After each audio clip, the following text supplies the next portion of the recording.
നമസ്കാരം. സർക്കാരുമായി ബന്ധപ്പെട്ട അറിയിപ്പുകൾക്കും മറ്റു വാർത്തകൾക്കും വേണ്ടി ഈ ചാനൽ സബ്സ്ക്രൈബ് ചെയ്യാനും തൊട്ടടുത്ത ബെല്ലൈക്കൻ എനേബിൾ ചെയ്യാനും മറക്കാതിരിക്കുക.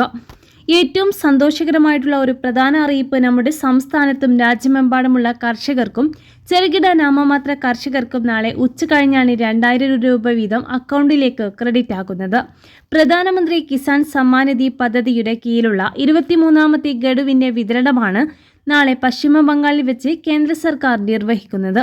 പ്രധാനമന്ത്രി ഒരു സ്വിച്ച് ഓൺ കർമ്മത്തിലൂടെ ഈ വിതരണം DBT സംവിധാനമാണ് വിതരണം നടക്കുന്നത്. അതായത് ഒരു സ്വിച്ച് ഓൺ കർമ്മത്തിലൂടെ നമ്മുടെ ബാങ്ക് അക്കൗണ്ടിലേക്ക് ഈ തുക ട്രാൻസ്ഫർ ചെയ്യുന്നു.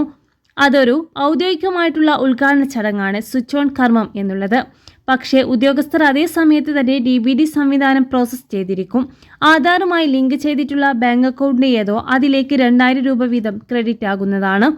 23ാമത്തെ ഗഡുവാണ് വിതരണം ചെയ്യുന്നത്. ഇനി 20, 21, 22 ഗഡുക്കൾ ലഭിക്കാത്തവർ തീർച്ചയായിട്ടും അവരുടെ Aadhaar bank account link status പരിശോധിക്കുക.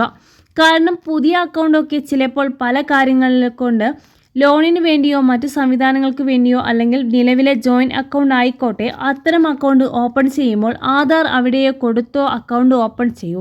അങ്ങനെയൊക്കെ വരുന്ന സമയത്ത് ആധാർ ബാങ്ക് അക്കൗണ്ട് സീഡിങ് ചിലപ്പോൾ മാറിപ്പോകാൻ സാധ്യതയുണ്ട്, ഇനാക്റ്റീവ് ആകാൻ സാധ്യതയുണ്ട്. അതുകൊണ്ട് തന്നെ ആധാർ വെബ്സൈറ്റിൽ Aadhaar bank account seeding strategic ചെയ്യുക. ഏത് അക്കൗണ്ടാണ് ആധാറുമായിട്ട് സീഡ് ആയിട്ടുള്ളത് എന്നറിയാൻ സാധിക്കും. ഇല്ല എങ്കിൽ ഇപ്പോൾ നമ്മുടെ PM കിസാൻ സമ്മാൻ നിധിയുടെ വെബ്സൈറ്റിൽ ഓരോ ജില്ലയുടെയും നോഡൽ ഓഫീസർമാരും ഒക്കെ ആയിട്ട് ബന്ധപ്പെടാനുള്ള ഹെൽപ്പ് ലൈൻ നമ്പറുകളുമുണ്ട്. ഉദ്യോഗസ്ഥരുമായിട്ട് വിളിച്ച് സംസാരിക്കുക. ആനുകൂല്യം മുടങ്ങിയ കാര്യം കൃത്യമായിട്ട് മലയാളത്തിൽ തന്നെ ഇവരോട് സംസാരിച്ച് ഇതിൻ്റെ മറുപടി നമുക്ക് കൃത്യമായിട്ട് എടുക്കുന്നതിന് വേണ്ടി അതനുസരിച്ച് വേണ്ട തിരുത്തലുകൾ വരുത്തുന്നതിന് വേണ്ടിയും സാധിക്കുന്നതായിരിക്കും. ഇനി കിസാൻ സമ്മാൻ നിധി പദ്ധതിയുമായി ബന്ധപ്പെട്ടിട്ടുള്ള 3 പ്രധാന കാര്യങ്ങൾ കൂടി ഈ സമയത്ത് വരുന്നുണ്ട്. അത് തീർച്ചയായിട്ടും നിങ്ങൾ ശ്രദ്ധിക്കണം.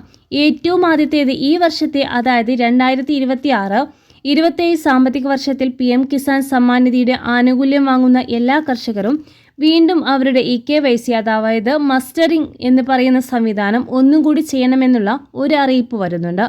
വിവിധ വാട്സപ്പ് ഗ്രൂപ്പുകൾ വഴി ഇത്തരത്തിലുള്ള അറിയിപ്പുകൾ ദിവസേന വന്നുകൊണ്ടിരിക്കുകയാണ്. എന്നാൽ സംസ്ഥാനത്തെ കൃഷി വകുപ്പും അല്ലെങ്കിൽ കേന്ദ്ര സർക്കാരും ഔദ്യോഗികമായിട്ട് ഇതിൽ അറിയിപ്പ് ഇതുവരെ നൽകിയിട്ടില്ല. നിലവിൽ ഇതിൻ്റെ ഉത്തരവുകൾ ഇറങ്ങിയതൊക്കെ ആയിട്ടാണ് പറയുന്നത്. എന്നാൽ നമ്മുടെ സംസ്ഥാനത്ത് ഇതുവരെ ആരംഭിച്ചിട്ടില്ല. അതുമാത്രമല്ല സാധാരണ കർഷകർക്ക് PM കിസാൻ സമ്മാൻ നിധിയുടെ വെബ്സൈറ്റിൽ തന്നെ ഫോൺ നമ്പർ നൽകി ആധാർ നമ്പർ നൽകി OTP അധിഷ്ഠിത വെരിഫിക്കേഷനിലൂടെ വീട്ടിൽ നിന്ന് തന്നെ ചെയ്യാവുന്നതാണ്.